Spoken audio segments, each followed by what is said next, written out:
Welcome, Dave Dravecky. So good to see you. Welcome to Angels and Demons podcast. This is season 1, episode 3, Panoramic Views. Thank you so much for coming on our show. This means more than you will ever imagine. My pleasure. Thank you so much. You are a man that I look up to more than anybody in this world, besides maybe my father and Jesus himself. At 8 years old, having T-cell leukemia, I thought multiple times I was going to die. And you were the core, as you can see around me, is all your stuff from your ministry, Outreach of Hope, from Rosa writing personal letters. I had personal letters from you to encourage me as a young man to fight. I just don't even have words to really describe what you did to me. For our audience, though, I was wondering if you would be so kind just to give them a little bit of intro, because you played for the San Diego Padres from 1982 to 1987. And then you played for the San Francisco Giants from the 1987 to the 1989. So if you'd be so kind just to tell us a little bit about just some career highlights that started your career. Yeah, I guess you could go all the way back to, like many of us as little boys, we have dreams, and back when I was growing up, I wanted to be a Major League Baseball player, and my two heroes were Sandy Koufax and Vida Blue. And so I literally wanted to grow up to be just like them. Had no clue whether or not that would ever become a reality. But then I found myself in high school, and things were going pretty well in the amateur settings, and all of a sudden, after my senior year, my coach said, "Hey, I think you can play at the next level." The only problem, Vinny, was there was no one in the entire country that recruited me to play for them at the college level. Wow. And so I ended up being a walk-on back in my hometown of Youngstown, Ohio, where I was born and raised. And I went to Youngstown State University and played 4 years for the YSU Penguins. And so, after 4 years of college ball, and I ended up being drafted in the 21st round by the Pittsburgh Pirates. And the first leg of my dream had become a reality. So it was a really cool experience. What did that feel like? I think it's too hard to describe in words, because for me, it really was for love of the game. When I played for love of the game. And when I signed my minor league contract, there was nothing more evident in that statement than when I signed that contract, because that contract was only $500 a month. Wow. So I wasn't playing for the money. I wasn't playing for the money. I was playing for love of the game. And I played for $500 a month. And I felt like, my gosh, I've arrived. They're paying me to play a kid's game. And so for the next 3, I was in the Pirates organization for the next 3 years. And then all of a sudden, I guess another highlight in my career was in the spring of 1981. I was working out with the AAA team for the Pittsburgh Pirates. And there was about a week left in camp, and a group of us were sitting around talking about, if we never made it to the big leagues with the Pittsburgh Pirates, where would we want to go? And one of the guys piped in and said he thought the San Diego Padres would be the best place to go. And we all looked at him and said, well, why the Padres? And he said, well, I heard if you don't get to the big leagues with the San Diego Padres, they're AAA teams in Hawaii. And so we all kind of thought to ourselves, man, Hawaii would be a great gig. Yeah. A couple days pass, and all of a sudden the farm director comes in to the clubhouse after workouts, and he calls my name. And one of two things are going to happen when your name's called. You're either traded or released. And I didn't want either to happen, because I was born and raised in Youngstown, which is only an hour and 15 minutes from Pittsburgh.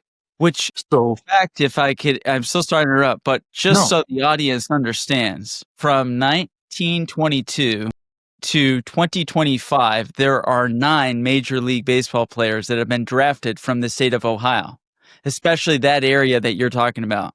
So Dave Dravecky is 0.0001% chance of this opportunity coming about, which is amazing in itself. It's a miracle. The odds, there aren't like a ton of baseball players that come from Youngstown, Ohio. There just isn't. And I actually know 2 of them personally, because they were teammates of mine when I played at Youngstown State University. And it was Billy Sattler and Mike Glenassetz. And And I went to high school with Mike, and Billy Sattler went to a different high school in the area. But we're 3 of the 9. So 3 of the 9. yeah. So anyway, so here I am, and I'm now confronted with the farm director comes into the clubhouse and he calls my name. And I'm like, oh, no, what's going to happen? And he looked at me and he said, we've traded you. And I was so disappointed because I wanted to be that close to home and play for the Pirates in the big leagues. But I can't tell you how hard it was to hold back a smile when this guy looked at me and said, we've traded you to the San Diego Padres. Because now all of a sudden I'm thinking, man, Hawaii, here I come, you know? And so That's hilarious. when I stood there, Vinny, he looked at me and he said, well, I want you to know that the Padres are going to be shipping you off to Amarillo, Texas. And I thought, yeah. So I was getting demoted in the trade instead of staying with the AAA team that I was working out and getting traded to the AAA team for the Padres. I got demoted to the AA team for the Padres, and I found myself, instead of Hawaii, in Amarillo, Texas, of all places. That's very So, bizarre. yeah, really bizarre. But it wasn't bizarre, because when you think about the next moment in my life, it really revolves around being in Amarillo, Texas, because the most important thing that happened to me there was that at the same time I was traded, my teammate Byron Ballard was traded from the Yankees to the Padres and shipped to Amarillo. We became roommates. Wow. What a coincidence. And he's a follower of Jesus, and I think I am. Well, I think I am too. I mean, I know what you're saying. I mean, every day, I give it all to him. I wake up, Jesus, here I am, Yeah. I'm a vessel. That's incredible. So here you guys are together now. Yeah. So we're together, and he challenges me through the course of our getting to know each other. And I started asking questions about his faith because I went to church and I thought, well, I think I'm a Christian. I believe I'm a Christian, but I'm not sure. And so with that, he challenged me one day. He said, hey, look, you've said you're a Christian. Would you be open to reading the Bible to discover who you are in relationship to God? Wow. And I thought to myself, why wouldn't I? If I think I'm a Christian, then I would more than be willing to open up the Bible and start reading it. The only problem, And Vinny, how old were you at this time? I was 25 years old. 25. 25. And the only problem was I had never read the Bible in my life. Wow. And so now I go on this journey, and Byron so graciously with me just said, look, come to me if you're confused, if you have questions, and I will try and get you the answer. But if I don't know it, then we'll go find somebody that does. Incredible. So he didn't come across as somebody who knew it all. And the other thing that I saw was I watched a man who was not phony. He was very real. He was a very good pitcher. He came over from the Yankees, and his record was 17-7. Wow.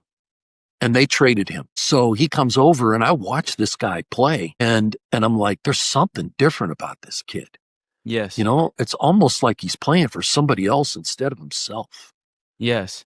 And so with that, we began a journey together and reading through the scriptures. And my wife was there with me, so she was joined in on this journey. That's so cool. As we started reading the scriptures, we started discovering truths in the Bible that were literally causing us to rethink our entire world.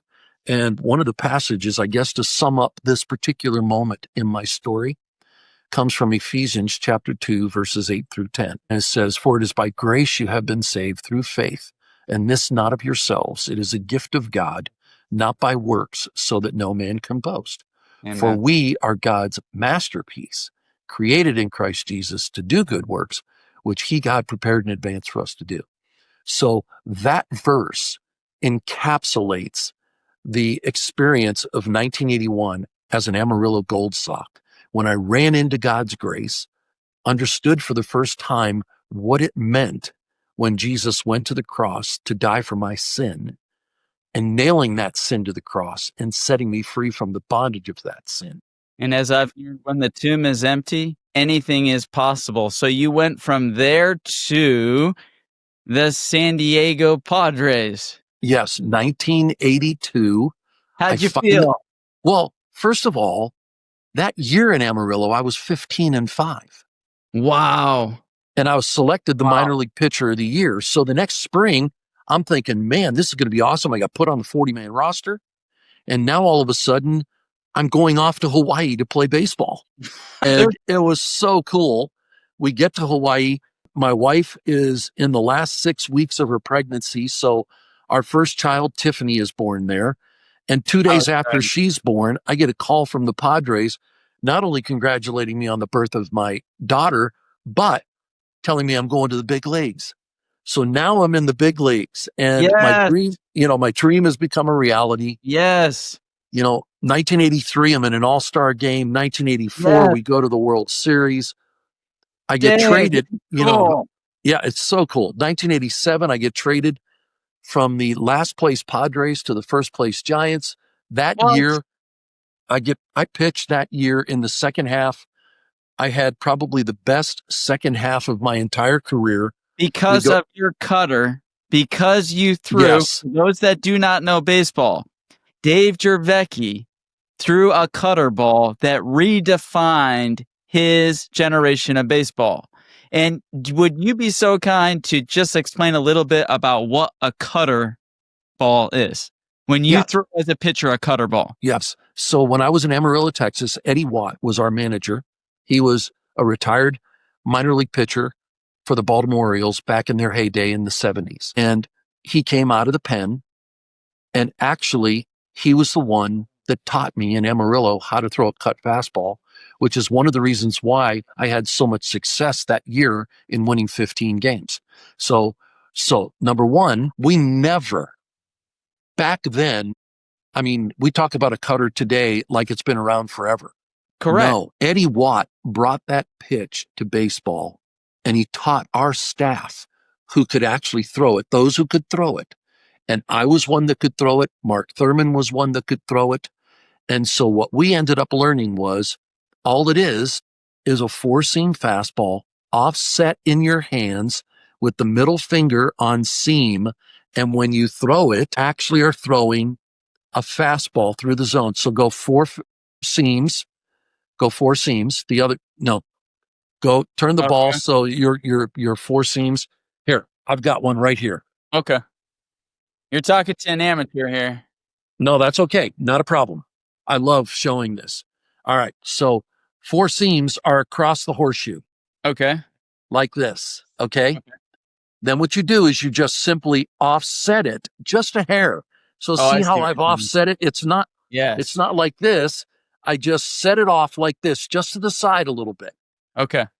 And then what I do when I release it, all I'm telling myself is fastball, fastball, fastball. At the end, cut.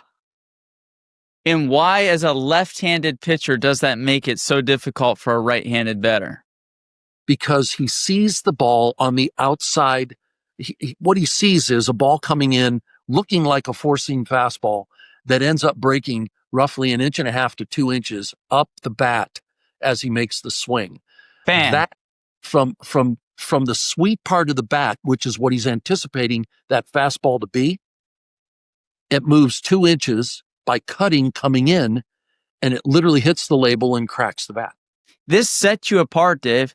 This sets you apart. In the pitching, it sets you apart because in Amarillo, Texas, you listen to this, you listen to God, you had Jesus, and you had the cutter ball. With those two things, there wasn't nothing you could do.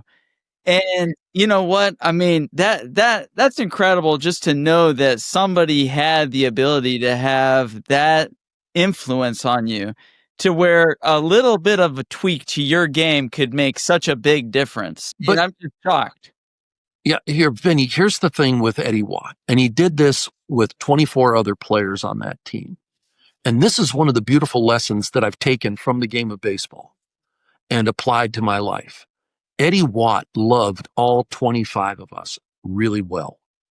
He was for us, not for himself. Wow. He was not about his success. He was about our success. And he knew that the only way that we could be successful is if we all understood what it meant to become the best version of ourselves. And so he poured into us and his coaching staff so that we could become the best version of ourselves. That's powerful. Our pitching staff that year in the Texas League shattered the complete game record. That year, the complete game record up to that point over decades was 46 complete games by a pitching staff. That's unheard of today. Unheard of. That's unheard of. We shattered that, Vinny.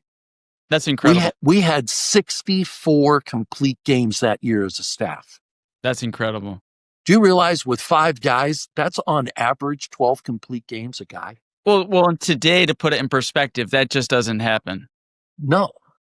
It's unheard of. I mean, what you were doing during that time was unheard of. You were at the top of your game. You know what? You believed in the impossible, and you said one thing that really struck me hard. You said you were the best version of yourself. And every day I wake up, I tell people I am incapable of being phony or fake. My name is Vinny. I get called Vinny, but Vincent Morgan, and I am who I am. And we share a very similar identity and where we are who we are.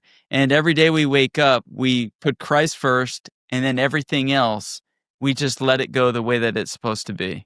And that's a blessing. There was one game that you played, though, for the San Francisco Giants when things were very different. Something started to change, and reading your books and reading your story, I know what that's like when life just all of a sudden starts picking a different way for you to go. Yeah.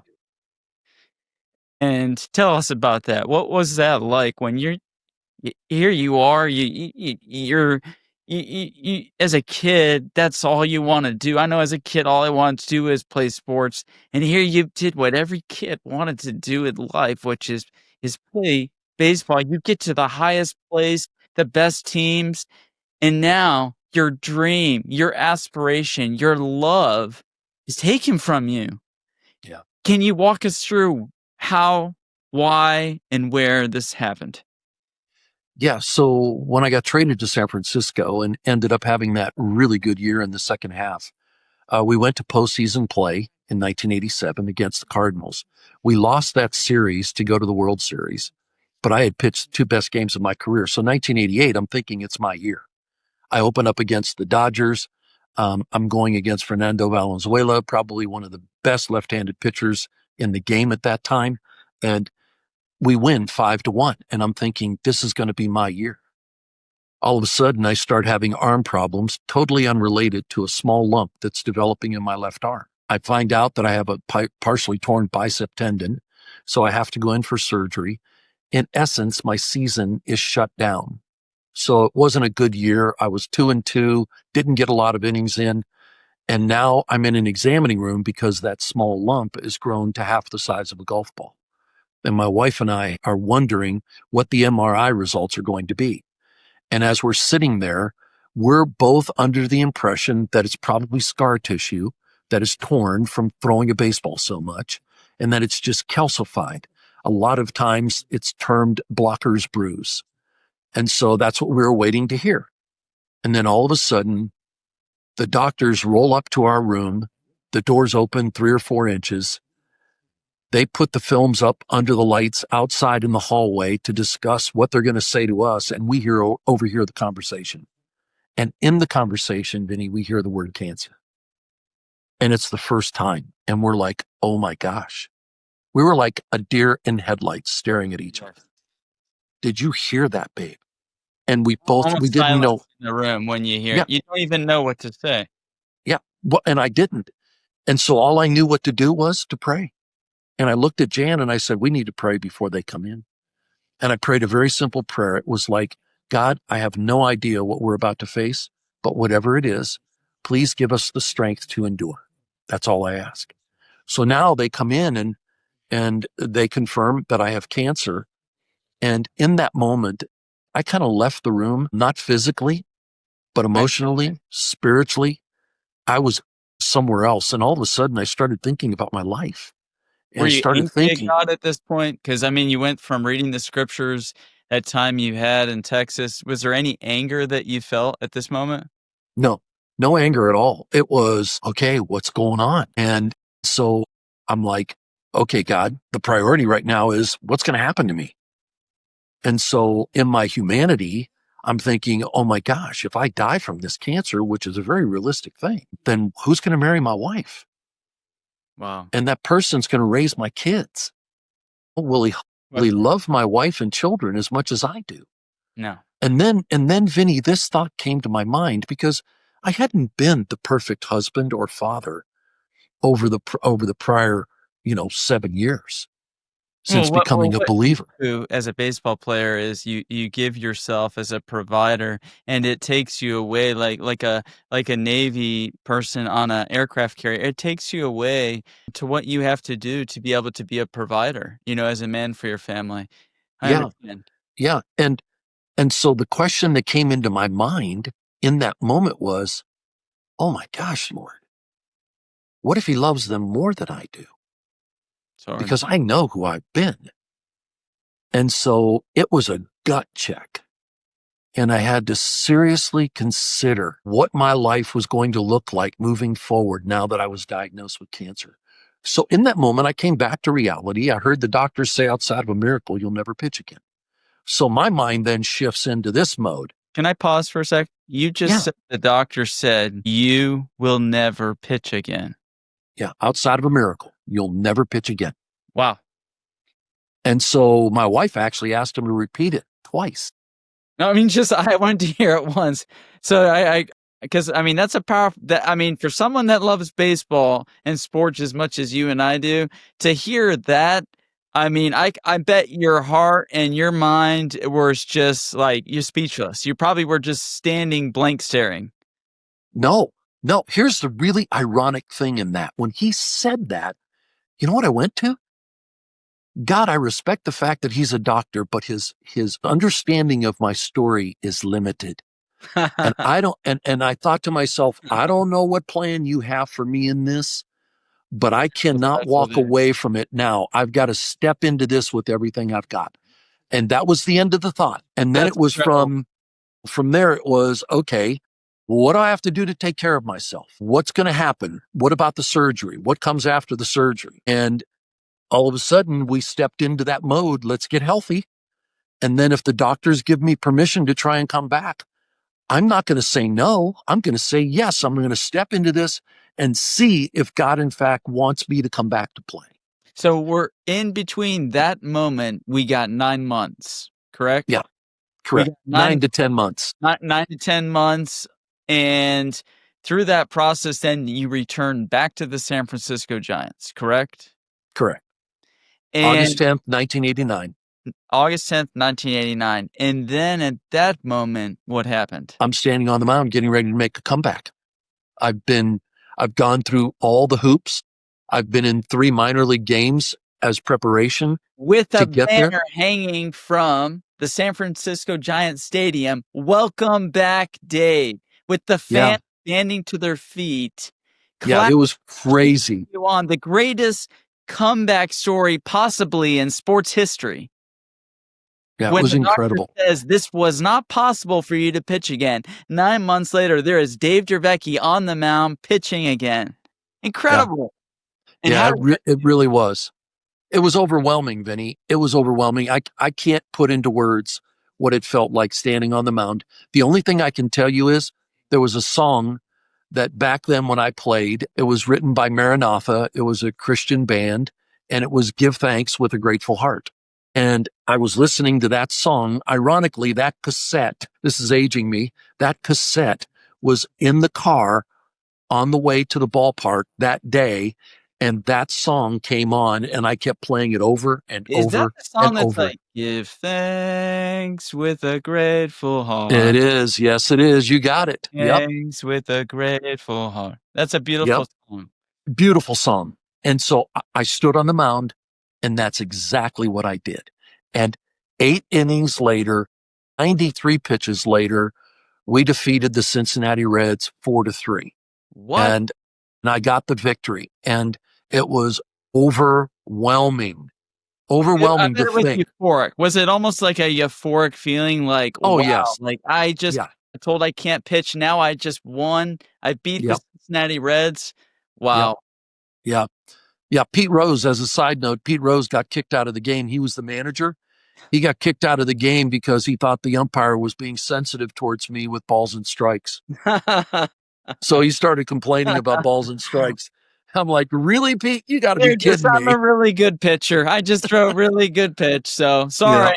Yeah, absolutely. So needless to say, I'm feeling great, and everything around my story is just blowing up, and it's blowing up internationally. So now 5 days later, August 15th, which is actually today, is the 30th anniversary of the day that I threw the pitch when my arm broke. Wait, can you say that one more time? Today is August 15th, Okay. and it's the 36th anniversary of the day that I threw my last pitch in my career against the Montreal Expos. I just want everybody to know that's watching this podcast, I didn't plan that date. Dave No. planned that date. God planned that date. Yep. And I mean, Really ironic. Yep. Jesus is all over this in so many ways. I'm just blown away. That's incredible. Not to interrupt you. I want to hear the end of this. This is incredible. Yeah. So that day I get on the mound and everything's back to normal. I'm back in the saddle. I'm in the rotation. I've just come off of great success.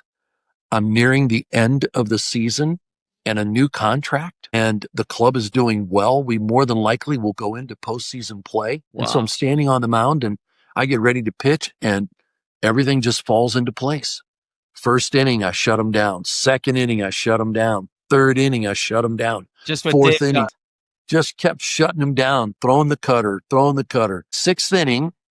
So after the fifth inning, I'm in the dugout and I feel normal twinges all the time. Like every pitcher. I mean, I follow pitching, so I know that after a sixth inning, for people that don't watch baseball, typically going any further than that, there is a backup pitcher that comes in, even if you are way up or you're down, because that's a lot of pitches, depending on how the game's going.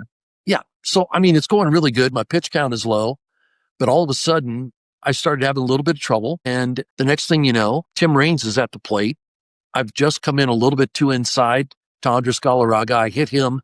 He goes to first base. Tim comes to the plate. I rear back and throw a fastball, sinking fastball, not the cutter, a sinking fastball. And as I release the pitch, Vinny, my left arm just explodes in my left ear. It snaps in half. And so I go falling to the ground and just writhing in pain. Will Clark races out to me and steps over me and starts telling me to breathe because I was going into shock. So I was holding my breath and I was going into shock. And so once I got to my faculties, I was actually laying on the ground thinking to myself, oh my gosh, God, what are you doing? There is something going on in my life that is so much bigger than baseball. Wow. And I mean, that's what I thought. That's incredible. And so anyway, In your valley, you're thinking there's a bigger purpose you have for my life, God. Dave, I mean, you're so unique. I mean, you're so above the average person. You're making me feel like a bad person. I mean, that is to have thoughts like that to where you were. What a story. Well, it's, when Jesus, and look, at that point in my life, I'd been a believer for about 7 years. So I wasn't real mature, but I wasn't real immature. I was on this journey, this path with him where I was growing in my faith. I was maturing. I was around really good Bible teachers. I was learning about my faith in Christ. I was not just knowing about Jesus, but I was actually getting to know Jesus. And so in that moment, different experience, whole different experience because I'm now, what can I do, Vinny? I can't change my circumstances. And the only option I have is to trust him. Amen. And why would I be upset? I remembered what the doctor told me. Outside of a miracle, you'll never pitch again. And I not only had pitched in one game, but I had pitched, that was my fourth game after the victory. And when I broke my arm, it was my 5th game. And so now I'm laying there and I'm going, there's got to be something bigger than this, because I've experienced the high and I've experienced the low. Did you He think hasn't. something was done for you then? When that incident happened, did you feel like that was it? Did you feel like there was still one of those experiences where you go with your wife to the doctor and there's another remedy, another solution? Or did you, when that snap heard, which that snap is on film and you can hear it, it ricocheted through the stadium. I mean, Yeah. it was like a 45. It was just boom. Did you think there was another opportunity, or did you sense that was the end? After that happened, I thought there might be another opportunity.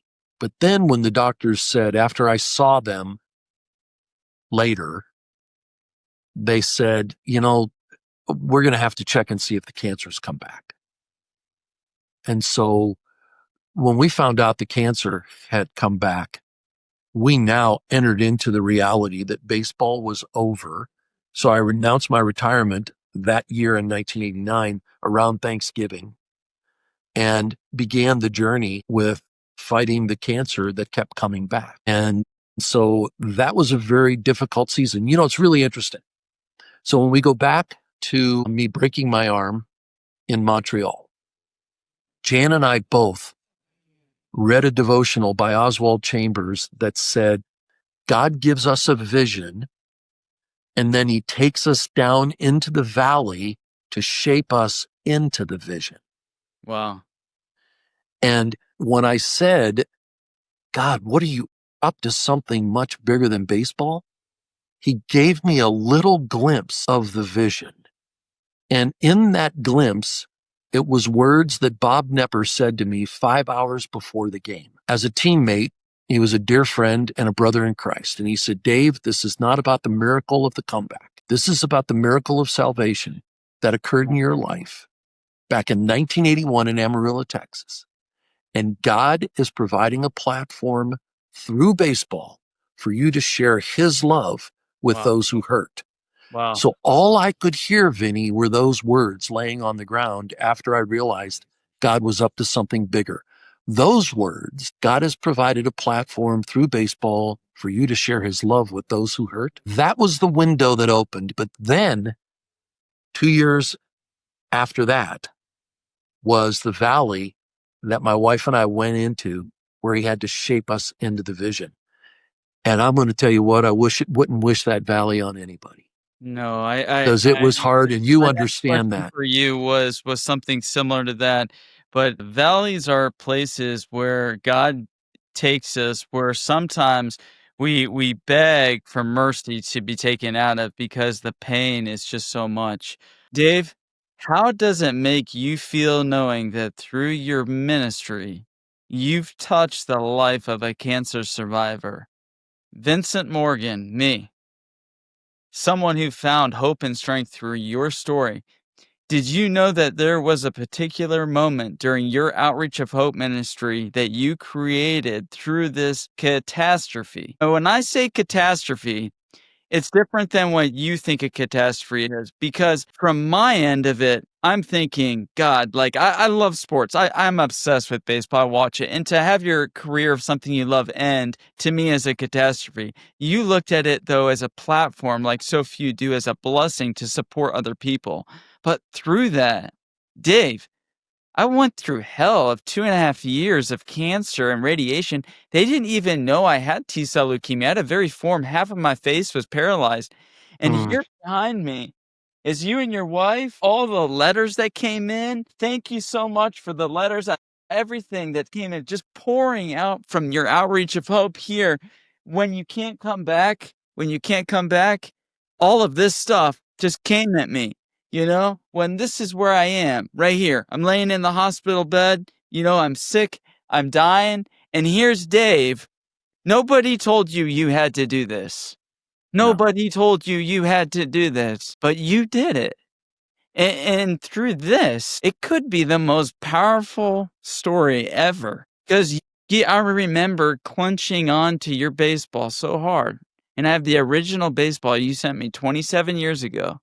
When I went through a 3.5 hour a CT scan of scanning, and I would clench the baseball with everything I had. You really are an inspiration. And I mean, I'm just how does that make you feel knowing that you made such an impact on people like me? It's humbling, extremely humbling, Vinny, to think that God would use our story to be an encouragement to someone like you, especially in that desperate place that you found yourself in. Because there's some things that we learned through the journey of pain and suffering.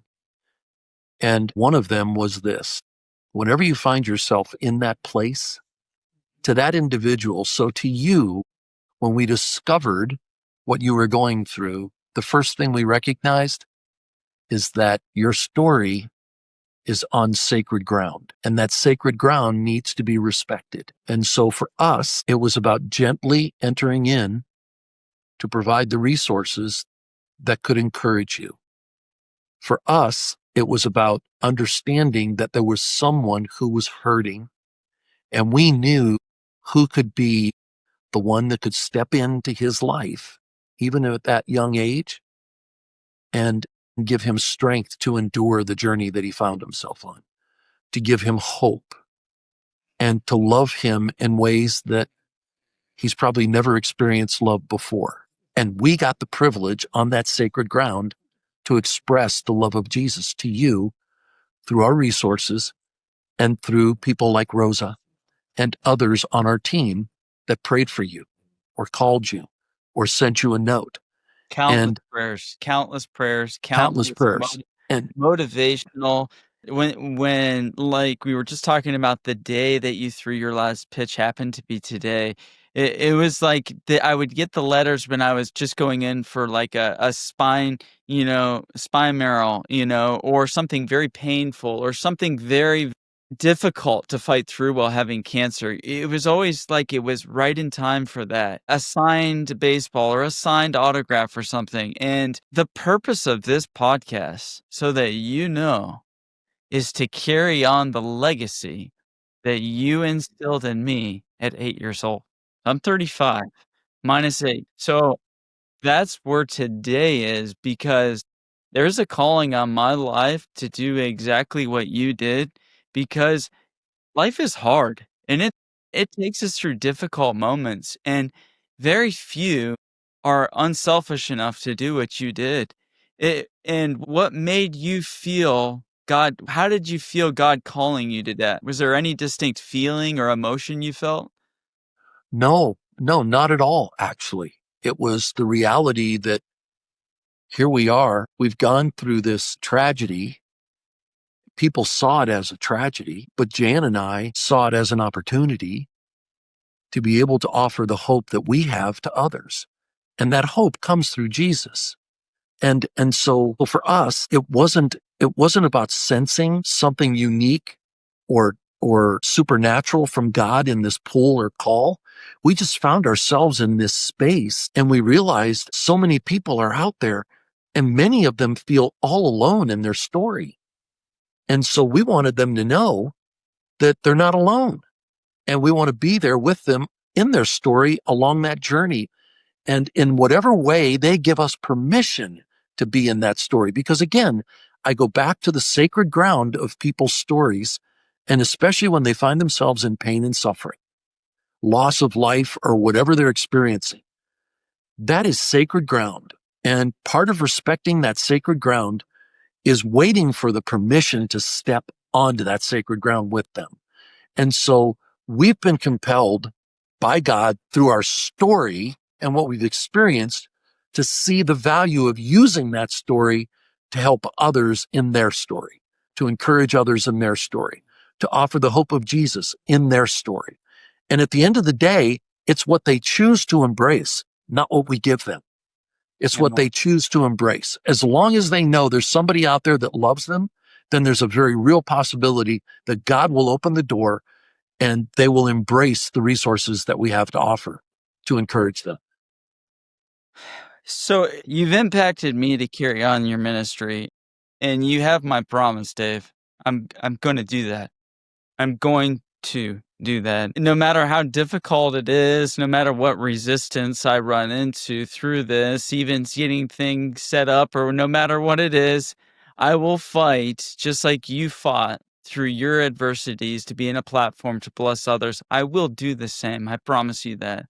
Yeah, that's awesome, In Vinny. closing words, what message do you hope survivors take away from your journey, both as a professional athlete and who has someone who's faced cancer head on? What message of hope do you have for them? I'm going to use a verse to answer that question. But before I do, I want to use a statement that oftentimes is just seen as a cliche, but I think both of us know the value of this verse or this particular statement. And that statement is never give up.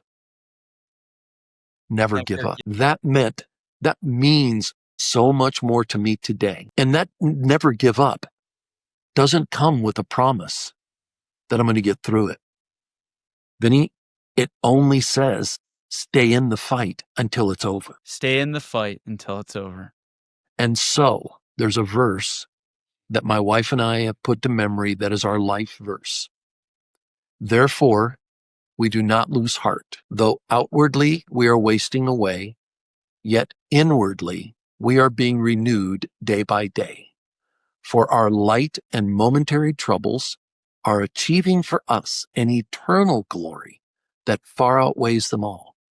So we fix our eyes not on what is seen, but what is unseen. For what is seen is temporary, but what is unseen is eternal. Paul in 2 Corinthians 4:16 through 18 is encouraging the believer at the church of Corinth to understand in the midst of their persecution to not lose heart. Outwardly, we're wasting away. We all know that as we get older. Trust me, at my age today, I know. Great. You look great. I appreciate that, but I know